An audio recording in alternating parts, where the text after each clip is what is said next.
Existe um quadro antigo aqui no canal chamado As Cenas Mais Assustadoras do Cinema. Quadro super legal de fazer, em que eu trazia as cenas que mais me impactaram e que me marcaram em filmes de terror, e eu tentava explorar elas de maneira mais individual ali, falando um pouco mais do filme em si, é claro, mas muito mais da cena que me pegou forte. E isso me permitia, claro, trazer filmes aqui pro canal que, por mais que eu não tenha achado tão bons assim, excepcionais, excelentes, mas tinham cenas que eram sim muito boas, excepcionais e excelentes. Porém, acabou que depois de 10 edições do quadro foi ficando difícil achar cenas que realmente me davam medo, tá ligado? Porque pra gente que assiste muito filme de terror, você que assiste vai me entender também, vai ficando cada vez mais difícil a gente sentir medo, genuinamente o sentimento de medo, tá ligado? Mas eis que por uma recomendação de ninguém menos do que Maurício Sescon, que inclusive era justamente na casa de quem eu estava quando assisti esse filme aqui, eu acabei tomando conhecimento de Daddy's Head, um lançamento da Shudder, que é aquela plataforma de streaming focada em apoiar e distribuir produções independentes de terror. E terror é aquele gênero que a gente muito bem sabe que acaba se saindo muito melhor no âmbito independente do que em grandes produções blockbuster. Rafa, mas eu consigo pensar em 1000 filmes de terror blockbuster que são muito bons. Tá, mas então você vai conseguir achar também 1 milhão de produções independentes que são melhores ainda. E Daddy's Head foi um desses filmes, meus amigos, por ser um projeto de terror independente com baixo orçamento, mas com ambições gigantescas. Porque o que esse filme aqui quer fazer é apresentar uma discussão grande sobre a representação do luto, as maneiras com que cada pessoa decide lidar com isso, e o que é certo, o que é errado, com uma relação de dois protagonistas ali que é bastante diferente do que a gente tá habituado a assistir, porque a gente não tá falando de uma mãe e um filho, e sim de um moleque com a sua enteada. E também, e mais importante ainda, na verdade, e motivo principal de eu ter até revitalizado esse quadro aqui, temos aqui em Daddy's Head um filme de terror que genuinamente conseguiu mexer comigo e me deixar bastante incomodado enquanto eu o assistia. Rafa, mas pode ter sido porque você não tava na sua própria casa. Pode, mas independente do motivo exato,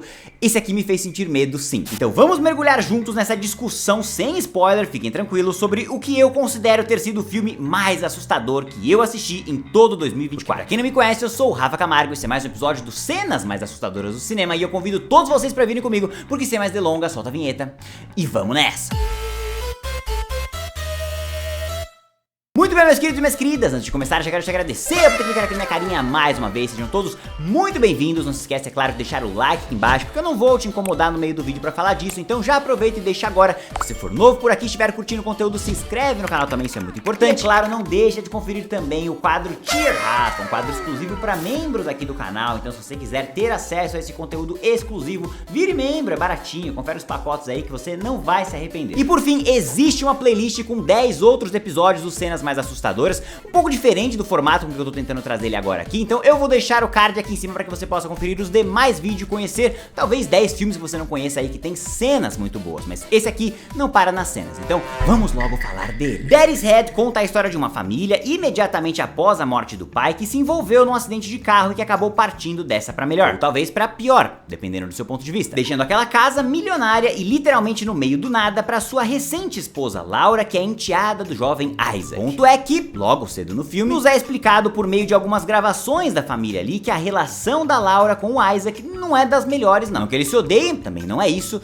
eles só não se amam tanto. Então dá pra dizer que os dois nunca tiveram intimidade, que a única coisa que os mantinha próximos ali minimamente era a presença do pai. A presença do pai é essa que agora foi de base. Depois do velório, então, chega a informação por meio da advogada de que o Isaac não tem nenhum parente próximo, porque a mãe dele também faleceu há muitos anos, e cabe a Laura decidir se ela vai querer ou não ficar com a guarda do moleque, porque se por um lado a Laura nunca quis ter filhos, por outro, se ela não aceitar, vai ter que arcar com a mente dela, a acusando por ter mandado o moleque para um orfanato até ele completar 18 anos. A Laura então decide tentar criar algum tipo de aproximação com o moleque, acho que pra facilitar mesmo a tomada de decisão dela, mas não ajuda em absolutamente nada o fato de que o moleque começa a ver uma figura no mínimo parecida com o seu pai todas as noites tentando chamar ele pra ver alguma coisa na floresta. E essa coisa, é claro, vai se tornando cada vez mais perigosa. E bom, meus amigos, vamos lá. Como eu comentei no início do vídeo, talvez uma das coisas que eu mais gostei aqui em Daddy's Head, tirando o óbvio, é claro, né, de que é um filme de terror que de fato me deu medo, mas tirando isso, eu consigo trazer a ambição desse roteiro aqui. Algo que eu sempre digo pra vocês que é uma faca de dois gumes, tá ligado? Porque ninguém te obriga a tornar um projeto ambicioso. Então quando você opta em encher o seu texto de temas e signos ali, vem junto disso também uma responsabilidade e uma dificuldade maior, mas é claro que se essa responsabilidade for atingida, ela acaba se tornando muito mais marcante do que se tivesse se mantido ali no fácil, no óbvio. Então pense nisso mais ou menos como se fosse uma fase de videogame, que ninguém tá te obrigando a jogar no modo hard, no modo expert ali, e você pode ter acesso à história, você pode muito bem jogar a parada inteira no easy, mas conforme o grau de dificuldade aumenta, a sua recompensa e a satisfação de passar por aquilo também acaba sendo muito maior. E eu sinto que essa foi a proposta narrativa aqui de Daddy's Head,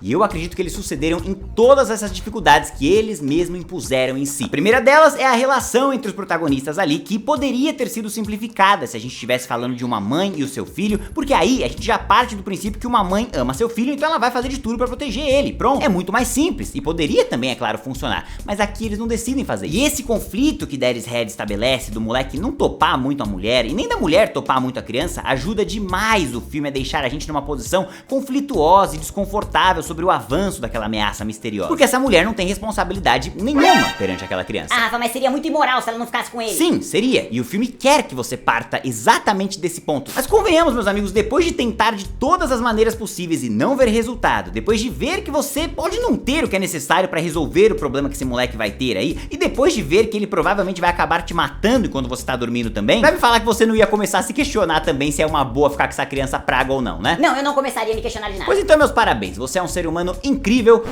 ou talvez você vire comida de capeta rapidinho. Mas brincadeiras à parte, essa relação dos dois ajudou o filme a não ficar tedioso pra mim. Eu estava investido naquela dinâmica, eu estava preocupado com o futuro dessa relação, mas ajudou ainda mais o texto pra que ele pudesse trabalhar a sua temática principal, que é o luto e a maneira de enfrentá-lo. E antes que você se pegue pensando que esse aqui é mais um filme Babadook da vida, usa da temática do luto pra enfiar uma ameaça metafórica ali, que serve apenas de alegoria pra uma coisa muito maior, algo que eu não te julgo se você estiver pensando agora, eu já quero te tranquilizar dizendo que não é muito por aí também não. Na verdade, foi exatamente isso que me fez gostar ainda mais desse filme aqui. Porque não me entendam mal, meus queridos, eu gosto de Babadook, eu só não amo aquele filme, e parte do motivo de eu não amar é por ter sentido falta de um gancho a mais com a realidade, tá ligado? Eu sinto que ele é um filme que fica muito só na metáfora, e que acaba se tornando mais um conto do que uma jornada propriamente dita. E eu não senti isso aqui, meus queridos, felizmente eu não senti isso aqui, porque em Daddy's Head o luto serve como apenas um ponto de partida pra gerar uma confusão de como aquelas pessoas estão processando aquela situação toda, tá ligado? O que é certo, o que é errado. Tem até uma cena muito legal que me fez questionar bastante, que a viúva do cara lá fica ouvindo heavy metal ou música eletrônica, confesso que eu não me lembro aí, mas altão, e ela tá sendo mega julgada por isso. E eu sei que isso definitivamente aconteceria também na vida real. Só que na realidade ninguém deveria poder te julgar sobre como você está enfrentando um processo tão doloroso quanto o luto. Você pode ouvir a música que for, e foda-se, na verdade. E essa mesma discussão, no caso do moleque, se aplica aos desenhos que ele faz, só que por se tratar de uma criança, é claro, isso acaba ficando um pouco mais perigoso, no sentido de que, pra processar esse trema de uma forma não tão boa ali, isso gerar um conflito muito maior pro moleque na formação de caráter dele, é um dois, cara. Só que é aí que vem o grande triunfo de Daddy's Head, na minha opinião, que é abraçar essa ameaça como algo físico, real, e não metafórico e alegórico, como uma representação de luto ou algo do tipo. Existe essa relação, ela é presente, mas ela não se sustenta apenas no imaginário. Não, essa parada que está assombrando essa família aqui existe, ela é real, ela é palpável, e é uma ameaça extremamente letal, tanto fisicamente quanto psiquicamente, digamos assim. Eu não quero falar muito da ameaça, do que ela é, do que ela representa, e também não vou mostrar imagens demais aqui pra vocês, pra não estragar o que eu acho que esse filme tem de melhor no seu terror, que é justamente a noção de explorar o desconhecido, que é aquela parada que eu sempre falo pra vocês que é a melhor maneira de provocar o medo, né? Naturalmente, qualquer filme, série ou jogo vai ser mais assustador no começo do projeto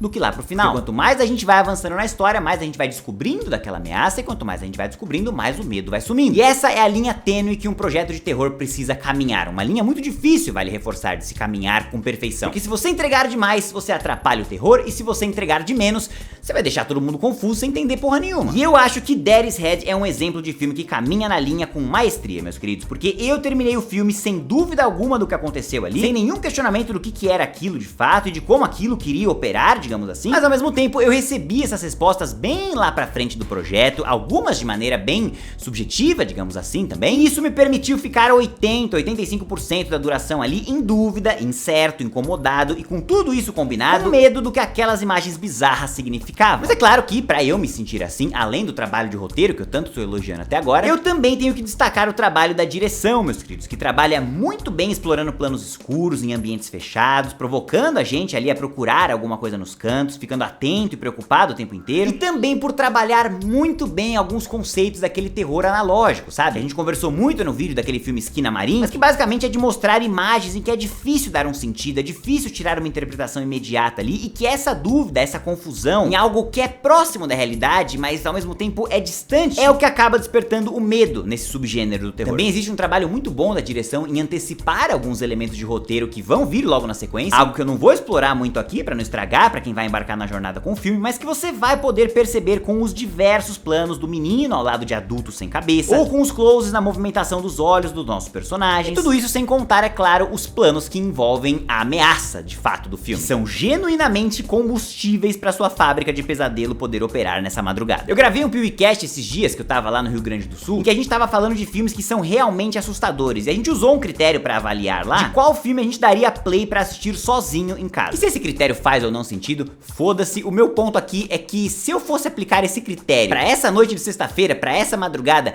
eu garanto pra vocês que tem muito filme que a gente falou lá que eu passaria na frente antes de dar play nesse aqui. Eu não sei se eu podia dar esse spoiler aí do PewCast, mas agora já foi, né? Perdão, amigos. Porque o que nos importa, meus queridos, é que esse aqui me deu medo sim. Porém, é importante eu deixar claro que Dead's Head não é um daqueles filmes de terror no estilo de Sorria, tá ligado? Eu não tô nem entrando no mérito do que é melhor ou o que é pior, tá ligado? Mas eu tô dizendo no sentido de ser um terror com ritmo mais frenético, com mais coisas grandes acontecendo, com sequências únicas ali pra anteceder um bom jumpscare. Não, Dead's Head não é esse tipo de filme. Aqui nós temos um projeto mais intimista, mais silencioso, mais misterioso, que trabalha o terror de uma maneira mais delicada, mais sutil, numa escala consideravelmente menor, mas que pra mim acabou causando um impacto consideravelmente maior. Porque eu genuinamente consegui imergir nesse filme, entender os personagens, comprar as tramas dele, e talvez tudo isso somado à excelente performance da atriz que interpreta a Laura e uma direção que sabe como apresentar aquele elemento sem mostrar demais, nem mostrando de menos, pode ter sido suficiente para que eu sentisse o medo que esse filme tanto estava me propondo. Eu não posso prometer, é claro, que você que vai dar play no filme vai sentir o mesmo medo que eu senti, porque, como eu sempre falo, terror, medo, comédia são elementos muito individuais de cada um, mas o que eu posso te garantir é que Dead's Head, sem dúvida alguma, é um filme que pra você que curte o gênero do terror,